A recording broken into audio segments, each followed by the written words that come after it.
बिस्मिल्लाहिर्रहमानिर्रहीम। Dear viewers, आज का हमारा लेक्चर जो है वो लेक्चर सीरीज में 7वां लेक्चर है। आज 7वां लेक्चर है। आज हम बात करेंगे प्रेजेंट सिंपल टेंस या प्रेजेंट इंडेफिनिट टेंस, दोनों नाम इसके हैं। तो इस टेंस को हम यूज करते हैं। We use the present simple tense to talk about habits, permanent situations and general truths. Again, we use the present simple tense or present indefinite tense to talk about habits, permanent situations and general truths. यानी इसमें हम आदात, मुस्तकिल सूरत-ए-हाल और आम सच्चाई की बात करते हैं, जनरल ट्रूथ की बात करते हैं। यानी आदात, मुस्तकिल सूरत-ए-हाल और आम सच्चाई की बात करते हैं। जैसे हम फिक्रे लिखते हैं, he gets up early in the morning, ये उसकी आदत है कि वो सुबह सवेरे उठता है। My brother reads the newspaper daily, मेरा भाई रोजाना अखबार पढ़ता है। ये मुस्तकिल सूरत हाल है उसकी।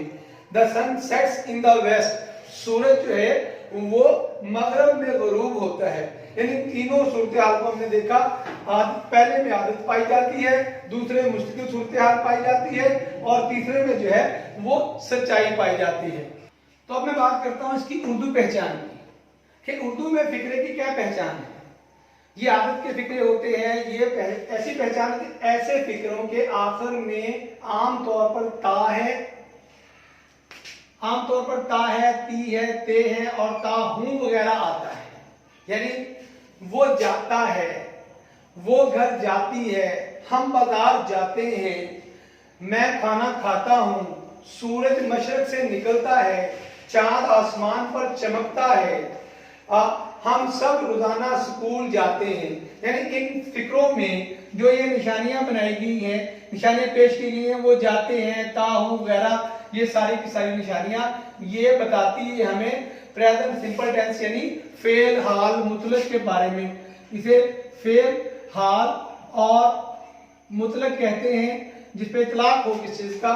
तो ये जो चीज होती है कि इस टेंस में ये निशानी पाई जाती है, ता है, ती है, ते है वगैरह इसमें पाई जाती है।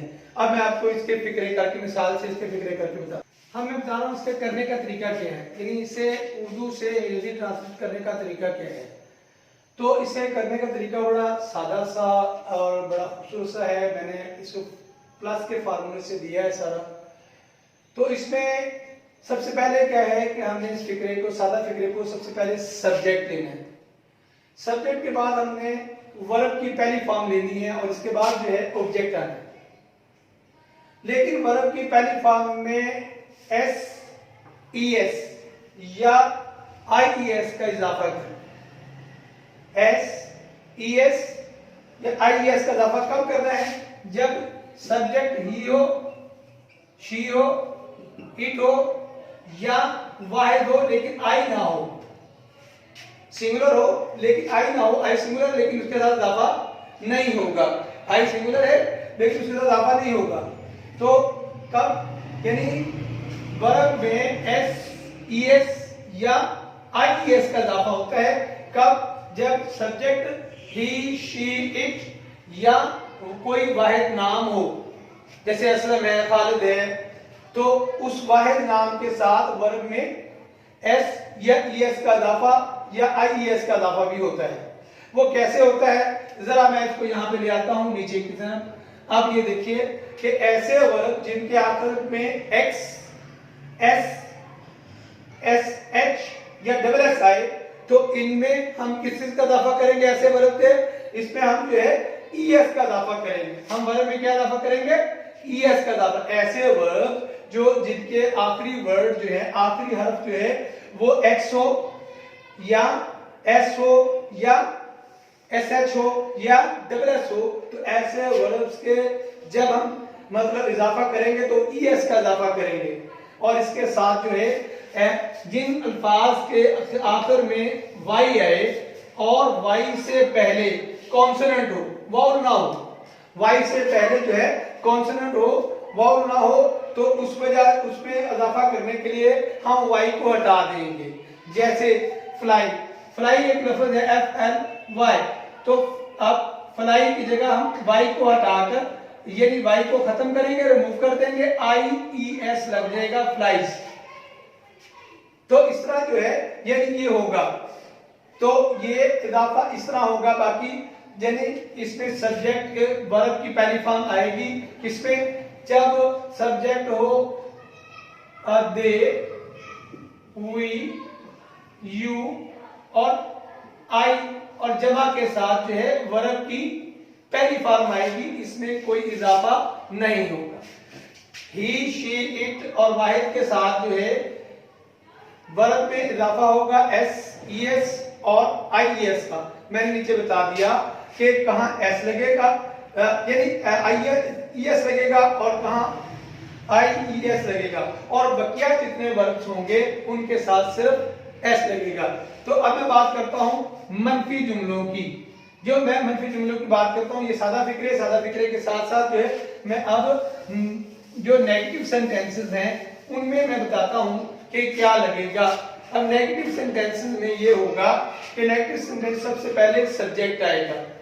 नेगेटिव सेंटेंसेस में सबसे पहले क्या आएगा, सब्जेक्ट आएगा, और सब्जेक्ट के बाद डज नॉट आएगा या डू नॉट आएगा, और उसके बाद जो है वर्ब की पहली फॉर्म आएगी, इसमें तब्दीली कोई नहीं। अब टेंस में तब्दीली यानी वर्ब में तब्दीली नहीं होगी। जो तब्दीली होनी है यानी ही, शी, इट और वाहिद के साथ तब्दीली होनी है, वो उसके साथ डज नॉट आएगा, बकिया के साथ जो है डोंट आएगा। जैसे I don't go, he doesn't go, तो इसी तरह इसके बाद जो है ऑब्जेक्ट आ जाएगा। ऐसे मनफी के फिक्रे होंगे। फिर मैं दोहराता हूं, मनफी में यानी नेगेटिव फिक्रों में हम क्या करेंगे, सबसे पहले सब्जेक्ट, फिर डज नॉट या डू नॉट, फिर वर्ब की पहली फॉर्म बगैर किसी तब्दीली के, और उसके बाद क्या आएगा, ऑब्जेक्ट आएगा। और यानी कोई भी किसी किस्म का फिक्रा हो मनफी में और सवालिया फिक्रों में भी जो है वर्ब में कोई तब्दीली नहीं आएगी, किसी किस्म की कोई तब्दीली नहीं होगी। तब्दीली सिर्फ सादा फिक्रों में होती है, ना मनफी में, ना सवालिया में, ना बड़े सवालिया में, डबल सवालिया में भी कोई तब्दीली नहीं होती। करेंगे सवालिया। अब सवालिया जुमलों की हम बात करेंगे कि सवालिया जुमलों में कैसे इस्तेमाल होगा। अब ये जो चीज है कि सवालिया जुमले करने का तरीका ये है कि फिक्रे के शुरू में डस या डू आएगा, फिर इसके बाद सब्जेक्ट आएगा, फिर वर्ब की पहली फॉर्म, ये एक लाइन का मतलब है पहली फॉर्म, और फिर ऑब्जेक्ट आएगा। जैसे कि मैंने आपको पहले बताया, जब मैं मनफी फिक्रे बता रहा था उस वक्त मैंने आपको बताया कि ये यहाँ पे यानी वर्ब में कोई चेंज नहीं आएगी, कोई तब्दीली नहीं होगी। सिर्फ सादा फिक्रों में वर्ब में तब्दीली होती है, यहाँ पे वर्ब में कोई तब्दीली नहीं होगी। इसके बाद ऑब्जेक्ट आ जाएगा। अब इसमें जो है डज किसके साथ आएगा, डज आएगा यानी किसके साथ डज आएगा, ही, शी, इट, और यानी ऐसे फिक्रों में डज आएगा जिस फिक्रों के साथ जिनका सब्जेक्ट जो है वो ही, शी, इट और कोई वाहिद हो तो उनके साथ डज आएगा, बकिया के साथ, आई के साथ, और जो जमा के फिक्रे हैं यू, दे, वी, इनके साथ, और जमा के जो प्रोनाउन हैं और उनके साथ जो है वो डू आएगा, और इसके बाद सब्जेक्ट और वर्ब की पहली फॉर्म, फिर ऑब्जेक्ट आ जाएगा। इसी तरह डबल सवालिया या डबल इंटरोगेटिव या बड़ा सवालिया कहते हैं। बड़े सवालिया में डब्ल्यू से बनने वाले लफ्ज आते हैं अक्सर हु को छोड़ करके, तो यानी when, why, where, when, why, where वगैरह इस्तेमाल होगा। तो इसमें ये जो है व्हेन डज, यानी अगर हम ये है ये शुरू में लगाते हैं तो व्हेन डज, तो व्हेन डज पहले ये सबसे पहले ये आ जाएंगे, व्हेन डज, फिर आगे सब्जेक्ट, फिर वर्ब की पहली फॉर्म, फिर ऑब्जेक्ट आएगा। इसी तरह जो है व्हाई डज आएगा, और फिर इसी तरह वेयर डज का इस्तेमाल होगा। इस तरह ये जुमले बनेंगे। मैं एक एग्जांपल देता हूं आपको, क्या वो जाता है, ये सादा फिक्रा है, छोटा सवाल ये है, डज ही गो, वो कहां जाता है, वेयर डज ही गो, हमने डज से पहले वेयर लगा दिया। वो क्यों बाजार जाता है, why does he go to बाजार, वो क्यों बाजार जाता है। तो अब मैं बताता हूं कुछ इंपॉर्टेंट चीजें इसमें, इस टेंस में कुछ इंपॉर्टेंट चीजें भी हैं। एक तो नेवर का वर्ड इंपॉर्टेंट है, एक हु का वर्ड है। यानी नेवर और हु में सवालिया जुमलों में डू या डज इस्तेमाल नहीं करते, डू या डज इस्तेमाल नहीं करते। जैसे हु गोज टू स्कूल, कौन स्कूल जाता है, हु कुछ सब्जेक्ट है, who breaks into the house, कौन घर में नकब लगाता है। He never goes out in the lockdown, वो लॉकडाउन में कभी बाहर नहीं जाता। They never tease the monkeys, वो बंदरों को नहीं छेड़ते। Ali never quarrels with others, Ali कभी जो है वो किसी से लड़ता नहीं है। तो इसको सूरत में यह चीज है कि हमने ये देखा कि हु के साथ डस या डू नहीं आया, सवालिया सेंटेंस है। हु के साथ यहाँ पे देखिए ब्रेक्स इनटू में भी ये चीज नहीं आई। ही नेवर के साथ नेवर डज नॉट तो होता है, लेकिन नेवर के साथ डस या डू इस्तेमाल नहीं होता। दे नेवर टीज और दे ही नेवर क्वार्रल्स जो है, इसमें ये वजाहत हो जाती है कि हु और नेवर के साथ जो है डू या डज इस्तेमाल नहीं होता। कुछ और इंपॉर्टेंट बातें हैं। एक और रूल है जो जिसमें स्ट्रेस पाया जाता है, अब मैं आपको वो कर रहा हूँ। तो अब मैं बात करता हूँ नहायत अहम जुमलों की जिसमें बहुत ज्यादा स्ट्रेस दिया जाता है, बहुत ज्यादा जोर दिया जाता है, जोर अमल कतई फिक्रे जो हैं, यानी जिसमें कतई मैंने ये काम करना है।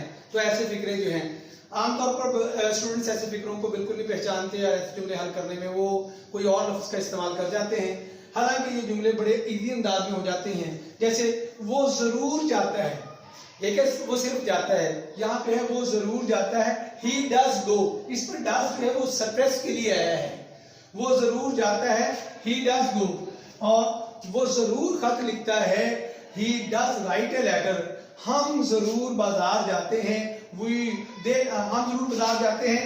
वी डू गो टू बाजार, हम जो है जरूर बाजार जाते हैं। वी डू गो टू बाजार जो है, इस तरह के फिक्रे जो हैं वो जोर देने के लिए होते हैं, स्ट्रेस के लिए होते हैं। तो ये था हमारा प्रेजेंट सिंपल टेंस और प्रेजेंट इंडेफिनिट टेंस। नहायत आसान है, मुश्किल कोई नहीं है। मैंने तमाम बारीकियों के साथ कोशिश की है कि आपको तमाम इसके अप्स एंड डाउन समझा दूं और तमाम इसके रूल समझा दूं, ताकि जो है स्ट्रेस का रूल भी समझा दिया गया, नेवर के बारे में बता दिया गया, हु के बारे में बता दिया गया, और इसके अलावा जो बकिया है वो सारे जुमले बता दिए गए हैं। तो अब आपको इसकी एक्सरसाइज करनी है। जो स्टूडेंट इसकी एक्सरसाइज जितनी ज्यादा करेगा उतना ही वो इसको बेहतर अंदाज में समझ लेगा। तो उम्मीद है आपको ये वीडियो पसंद आई होगी और इंशाल्लाह ऐसी ही वीडियोस लेकर, अगला टेंस लेकर, प्रेजेंट कंटिन्यूस का टेंस लेकर इंशाल्लाह अगली वीडियो के साथ हाजिर होंगे। जब तक के लिए अल्लाह हाफिज।